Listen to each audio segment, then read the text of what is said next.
মাওলানা ভাসানীর আদর্শকে ধারণ করে দেশ গড়ার প্রত্যয় ব্যক্ত করেছেন এনসিপির আহ্বায়ক নাহিদ ইসলাম। তিনি বলেছেন, মাওলানা ভাসানী প্রথম ব্যক্তি যিনি পাকিস্তানি শাসক গোষ্ঠীকে বিদায় ঘোষণা করেছিলেন কাগমারি সম্মেলনের মাধ্যমে। মাওলানা ভাসানী বুঝেছিলেন যে পাকিস্তানিদের সাথে সম্ভব নয়। তিনি আরও বলেন, মাওলানা ভাসানী এমন রাজনৈতিক পুরুষ যিনি স্বাধীনতার পর বলেছিলেন, আমরা পিঞ্জির জিঞ্জির ভেঙেছি দিল্লির দাসত্ব করার জন্য নয়, গোলামি করার জন্য নয়। তিনি ব্রিটিশ উপনিবেশবাদের বিরুদ্ধে, পিন্ডির আধিপত্যবাদের বিরুদ্ধে এবং দিল্লির আধিপত্যবাদের বিরুদ্ধে লড়াই করেছেন। নাহিদ বলেন, কৃষকরা তাদের ন্যায্য অধিকার পাচ্ছে না, সার বীজের দাম বেড়েছে। আমরা কৃষকদের ন্যায্য অধিকার ফিরিয়ে দিতে চাই, কারণ কৃষকরা বাঁচলে দেশ বাঁচব। অন্যদিকে উত্তরাঞ্চলের মুখ্য সংগঠক সার্জিস আলম বলেছেন, একজন ব্যক্তির ব্যক্তি পূজা করে ইতিহাসের অন্যান্য সকল গুরুত্বপূর্ণ অংশকে বিলুপ্ত করার অপচেষ্টা করা হয়েছে। ২৪ পরবর্তী বাংলাদেশে পুলিশ সহ অন্যান্য বাহিনীর সদস্যরা হবে বাংলাদেশের। বিভিন্ন জায়গায় চাঁদাবাজি হচ্ছে। চাঁদাবাজদের একটাই পরিচয়, তারা চাঁদাবাজ।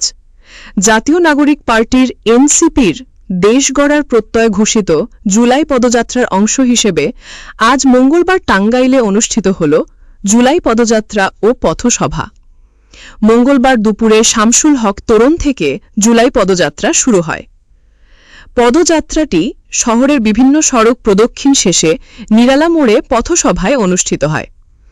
সভায় এনসিপির মুখ্য সমন্বয়কারী নাসির উদ্দিন পাটোয়ারির সঞ্চালনায় অন্যান্যদের মধ্যে উপস্থিত ছিলেন দক্ষিণাঞ্চলের মুখ্য সংগঠক হাসনাত আবদুল্লাহ, সিনিয়র যুগ্ম আহ্বায়ক সামান্থা শারমিন, সিনিয়র যুগ্ম সদস্য সচিব ডাক্তার তাসনিম জারা, সিনিয়র সদস্য সচিব সারোয়ার নিভা, ডাক্তার তাজনুভা জাবিন প্রমুখ।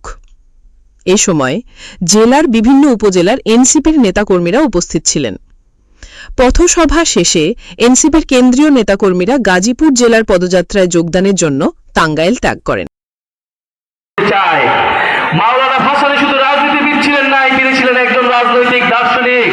তিনি রবুবিয়তের কথা বলেছিলেন, দায়িত্বের রাজনীতির কথা বলেছিলেন, যে আমাদেরকে দায়িত্ব নিতে হবে, আমাদের প্রাণ প্রকৃতির সমাজ এবং আমাদের আশেপাশের মানুষের দায়িত্ব নিতে হবে। সেই দায়িত্ব এবং দরদের ভিত্তিতে নতুন সমাজ, নতুন দেশ গড়তে হবে। সেই নতুন বাংলাদেশের কথাই জাতীয় নাগরিক পার্টি বলে যাচ্ছে।